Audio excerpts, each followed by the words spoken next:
Kinundena ng Malacanang ang ginawang pamumugot ng ulo ng sundalong bihag ng Abu Sayyaf.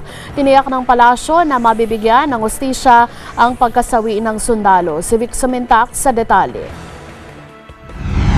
Mariing binatikos ng Malacanang ang ginawang pamumugot ng Abu Sayyaf kay Army Staff Sergeant Ani Serigi ng 32nd Infantry Battalion ng Philippine Army sa Paticul, Sulu. Sinabi ng Presidential Spokesman Ernesto Abella na walang puwang sa sibilisadong lipunan ang barbarikong hakbang na ginawa ng mga bandido. Ayon kay Abella, hindi titigil ang tropa ng pamahalaan sa paghahabol sa mga Abu Sayyaf upang mapanagot ang mga pumatay kay Sergeant Serigi.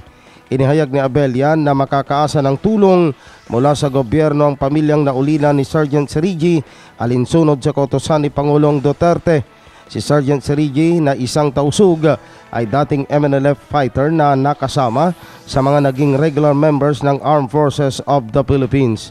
Vic Sumintak, Eagle News, I am 1 with 25.